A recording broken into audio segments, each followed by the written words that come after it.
So I just got back from the library, and then they have a follow-up. Actually, let me just get the original one here. One. So on May 15th, this newspaper here reported about this story. Neighborhood council protests toxic trucks on Topanga, and it recounts or reports that more than 2.2 million cubic yards of soil will be remediated by NASA and the Department of Energy from the site, which is the Santa Susana Field Laboratory. According to their documents, 150,000 truckloads of potentially chemically and radioactive contaminated soil will run through Chatsworth, West Hills, Canoga Park, and Woodland Hills, past schools, malls, residence parks, from 7 a.m. to 7 p.m. Monday through Friday until the cleanup is completed. It's expected to take something like 10 to 15 years. And report this. What I ended up finding as a result of this was there was a more formalized letter from this group that is called the Woodland Hills Warner Center Neighborhood Council and the Canoga Park Neighborhood Council. So they voiced their concern. As a result of this, one of the maneuvers that I did is I went to Rocky Peak Church, the church at Rocky Peak. What is it called again? Yeah, Rocky Peak. Which is, now that I'm thinking about it, it's very close to Rocketdyne. But this is a church that's on Santa Susana Pass Road, and it's a Christian church that is on the former Manson camp. I forgot what the name of that camp was called. But I suspected that this church was going to be an active proponent of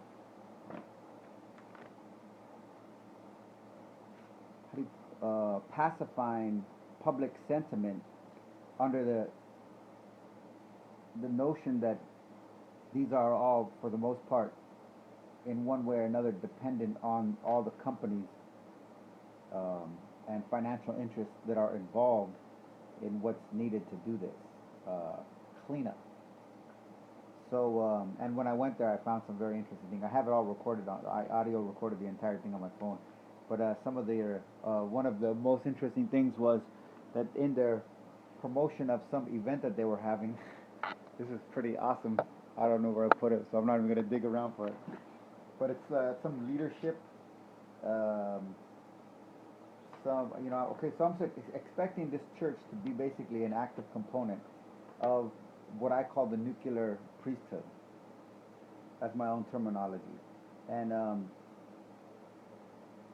because the way that people rely on, the way that people that identify themselves as Christian or Muslims or Hindus or even Jews equate their faith or their reliance on a divine figure, which is all, they project that, they idolize nuclear weapons into the character of the power of their divine figure or the divine figure. And therefore becomes, the nuclear priesthood is allowed to hold sway over the majority of the world population, not because they in themselves have their finger on the button, so to speak, but because people like this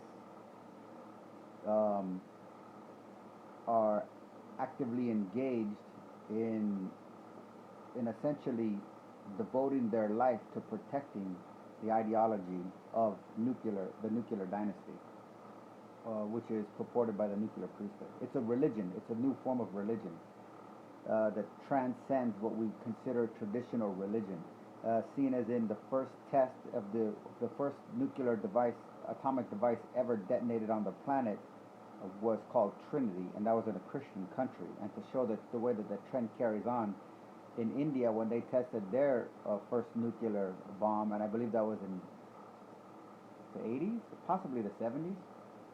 Doesn't really matter, I don't think, in relation to what the point I'm trying to make. They called their first nuclear test the Smiling Buddha.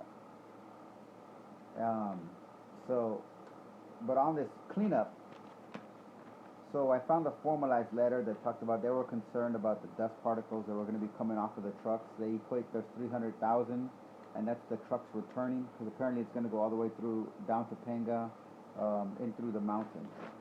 So in today's, and this is July 10th, so not even a month later, apparently I'm assuming in response to this and an open letter that they sent to NASA, they now are reporting study finds no adverse health effects from Santa Susana field site. So it goes on to say, yes, there's been reports. I'm just going to give you some of this. Jump over here to Community Advisory Group, CAG, just for the future reading of this. They released a 28-page document entitled Review of Studies of Health Effects possibly related to the operations of the Santa Susana Field Laboratory. Contains a summary of conclusions from 11 cancer studies, cancer registry epidemiological, and 2 pathway studies. Contrary to popular belief held, none of the studies confirm connections between Santa Susana SSFL operations and off-site or worker health. None, okay? Something that interesting that I ran across was there's a scientist, part of the nuclear priesthood. His name is Dr. Jay Cutler, and I have a PowerPoint of his that I PDF'd on my iBooks on my iPhone, and in it, the summation of his entire report is that the language that nuclear reactors emit or actually affect background radiation levels in surrounding areas by increasing them and associating that with an adverse or negative effects is inappropriate. That according to every study done after 3 Mile Island, this is very significant, from 1982, after 3 Mile Island, in the United States, by United States, the nuclear priesthood, which includes universities that are funded by the nuclear priesthood, like the Nuclear Regulatory Commission and entities like that. They don't bring in foreign for a reason, particularly German or Japanese, who have extremely high, sophisticated medical technology, as well as they're not very keen on nuclear, the medical field, in those two advanced first world societies.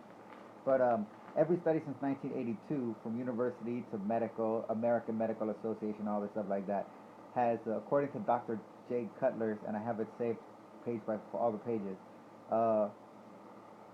provide a culmination of material that suggests that living by a nuclear reactor is beneficial for your health because the increased background radiation stimulates the cells and helps to reduce cancer. On that note, I want to again reiterate that when I was born in 1970 goddamn 8, the cancer rate in the United States of America was 1 out of 6. As per a Newsweek magazine edition, January 2013, that highlights on the cover an Obama story, tucked into that I had a photo saved on my iPhone in what used to be the old iOS version, the old operating that had your photo stream. When you took a photo, it dubbed it in the photo stream. Well, when they updated, they deleted my entire photo stream. So in my photo stream were, to save memory, because if you had them in both, I used it as a reserve, but that all got deleted along with my little photo clip of the graphs from that magazine, and I'm not gonna lie, I haven't been able to find it since. But in that Newsweek magazine, 2013 January, it cites the statistic that 1 out of 4 women will get will die from cancer. United States citizens will die from cancer, and 1 out of 3 men will die from cancer. And the overall American, and that's not including kids, but when you incorporate kids in with the women and the men ratio, what you end up getting is the current death rate of cancer in the United States is 1 out of 3, which is equivalent to the death rate of the Black Plague that went through London. That's considered one of the most whatever bad things. But there isn't a war on cancer. The war is still on terror, and the effects of stress and synonymous with terror actually help to perpetuate cancer. And that's one thing. But so all these studies contribute to this body of evidence by the nuclear priesthood, and has now, in a Nazi type way, in the way I equate it to, come to the conclusion that, hey, you should want to live by a nuclear reactor, because then in this 400+% increase of cancer rates that have happened in the span of half a lifetime. Think of the future, my friends. Think of the future. The only way to stop it, according to them, is to build more nuclear reactors. So on that note, I want to skip over here, because they found all these studies. They did these studies. Now they give you a brief summation of what happened here. So the hot lab, throughout the years, approximately 10 low-power nuclear reactors operated at SSFL, in addition to several critical facilities, a sodium burn pit in which sodium-coated objects were burned in an open pit, a plutonium fuel fabrication facility, a uranium carbide fuel fabrication facility, and the purportedly largest hot lab used for remotely cutting up irradiated nuclear fuel. And the important thing to note too is all of this is happening without public awareness while they're doing all of this. So this is being held in secret. The way they blame Iran or whoever they want to attack, or Saddam at the time, for hiding their nuclear weapons behind the public. This is less than 20 miles. This is about 22 miles away from downtown Los Angeles. So the largest hot lab facility in the United States at the time. Irradiated nuclear fuel from other Atomic Energy Commission, AEC, and Department of Energy. Important, Department of Energy is a major part of the military now. It's been absorbed because $46 billion a year, and the Department of Energy, because of the way that they equate nuclear, basically the new what the heck is it? The new nuclear energy, like legalese. They have legalese. The new nuclear language has it so that in order to save the military money, so that they get 57 cents out of every dollar anyways, another way to divert additional funds to them without making it so obvious is through the Department of Energy. $46 billion is funneled for the nuclear weapons, what do we call it, modernization and maintenance, because they equate the fact that they use nuclear as an energy source, and they're not until they're used as a weapon. They're not a weapon. They're a energy thing. So the Department of Energy funnels the money to them. It's a racket. It's called the RICO.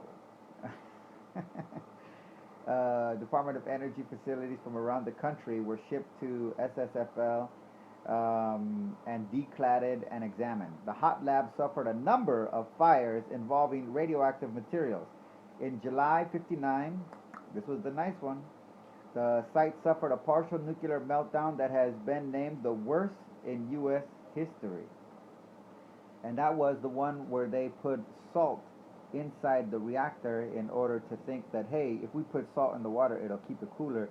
Not them being genius scientists, not taking into account that if you have salt in water and water in constant motion through metal pipes or a metal containment unit of some sort, very small, no outside containment unit, that the salt actually adds friction so as to deteriorate the metal and weaken the infrastructure needed under a constant flow of pressure too. But they were just focused on the temperature. This is the male block square-minded style of thinking. This genius. Releasing an undisclosed amount of radiation, but thought to be much more than 3 Mile Island disaster in 1979. Now, see, I've been talking shit, and I would like to believe that just me thinking this has brought this to the forefront. The important thing to note here is the reason it's thought to be more is because, and they still detest this, but if you look on YouTube and you check that out, all major news media outlets that are, NBC is owned by GE. Oh, and by the way, at the Rocky Peak Church, the leadership conference that they were promoting, the very keynote speaker of it is Jeffrey Emmelt of GE, the largest weapons manufacturer on the planet, and the people that built Fukushima and San Onofre right here that they had to shut down. So GE is a big player in the nuclear priesthood, and it's important to note that they own NBC. As well as the Murdoch, they own Fox, and you understand Fox has its own interest. Murdoch, just by looking at his character, has his own interest in nuclear technology. And I forgot, there's another, I forgot who, Disney owns ABC, but there's something, what the heck was it about? But anyways, you don't gotta get too into crazy in that there's 5 major networks that own 90% of the American media. And that means the news. And while they might not tell you exactly what to say, advertising is the way that they tell you exactly what to say. If GE and Disney and Fox, that has a lot more than just their own station, pull their ad dollars from your news program, you're dead in the water. But the reason that you look online, you'll find that all major news media outlets still say, even though it's been debunked, that 3 Mile Island is the worst nuclear disaster ever, because it's to divert national attention from the reality that 22 miles away from Los Angeles, the worst and still relatively concealed nuclear, just because it's localized doesn't mean that it's nationalized. It doesn't mean it's aware. Is still concealed on very many levels. And the reason that it's disputed is because the devices that they use to measure the radioactive material on site were only built to record up to a point that's considered dangerous, and then they didn't go anywhere beyond that.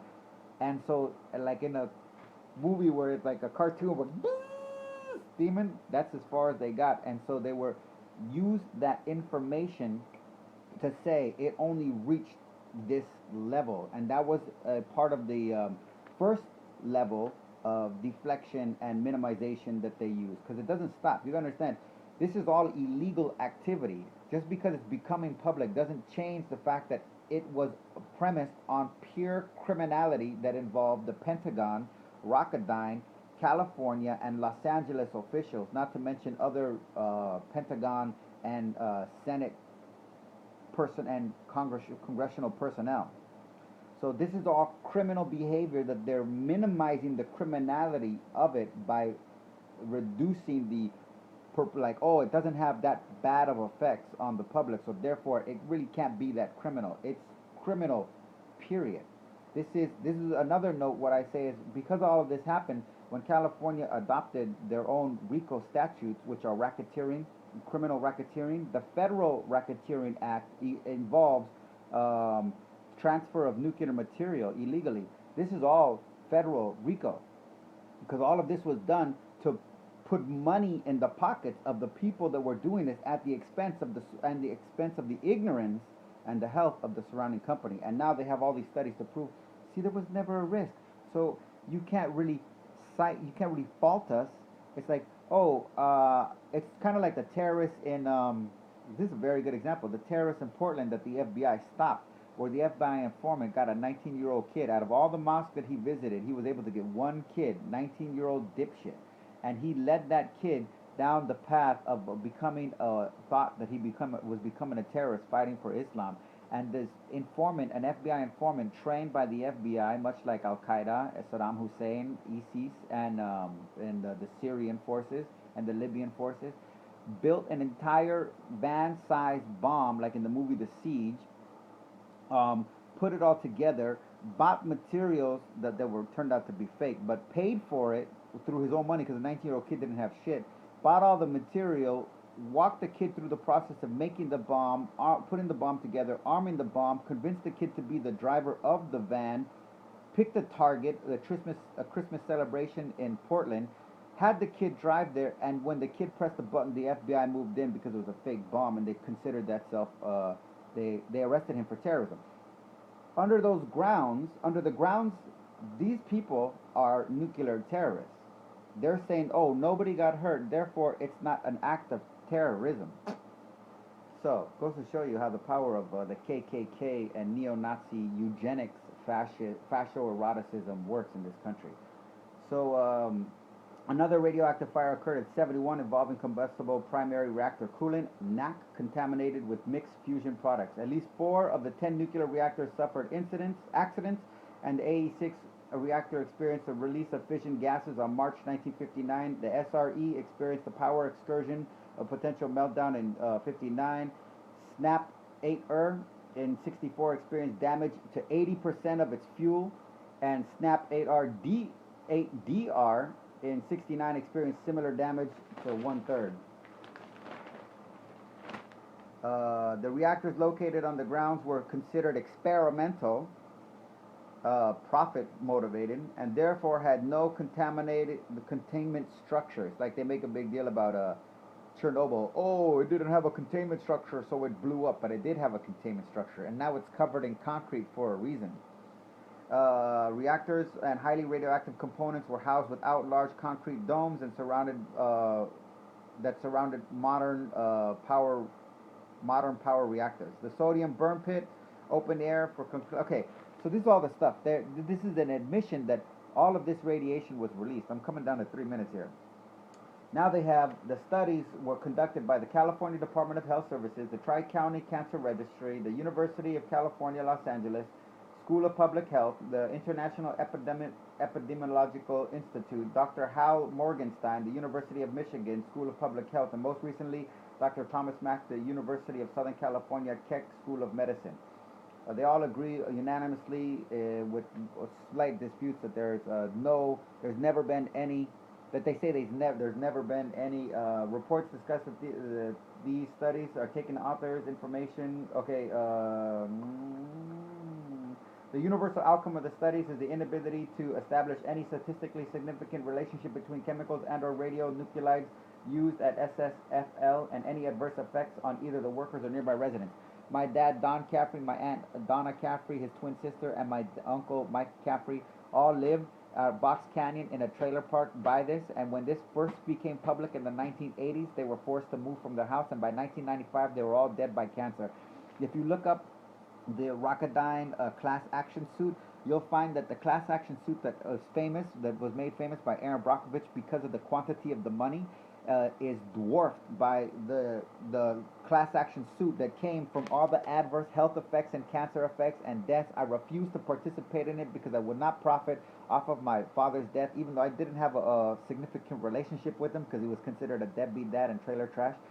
But either way, I would not stoop to what's considered a patriotic American and do what all these other people that suffered, and the people that sued and won the class action suit because it was won, and it dwarfs it by being, it's estimated to be 4 to 6 times bigger than the Aaron Brockovich settlement. But the new thing that they learned is that there's a gag order associated with it. So the people, if they want to keep their money in order to keep whatever their surviving members alive or whatever, just to keep the money, they have a gag order so they can never openly, publicly talk about what happened to them, so that these studies can be published in public to deceive the public from the actual effects, because there would be no class action suit, there would have been no settlement if these studies were correct. And if these studies are correct, then that means that Rocketdyne has the ability to countersue the people and get their money back anyways. So this is where it stands, and as far as I'm concerned, they're saying it's a done deal, bitches. We're done. Because all the people that did the study, the Department of California and you're asking the mafia to investigate themselves. That's the summation of it. So what I ended up concluding too is that this group, the original post and this is actually another portion of the Rocky Peak Church, and it's a subterfuge in that it's to say like, oh look, well we warned the public, and in our process, oh look at what we got. We finally came to a final conclusion that we were wrong. Our group of business associates that are probably invested in it as much, we see that now it's not bad. It's just another American opportunity to make some money off of something that happened. And why should we even get into the criminality of the origin of the event anyways? It's not like they were Saddam Hussein or Iran. So pledge your allegiance to that shit.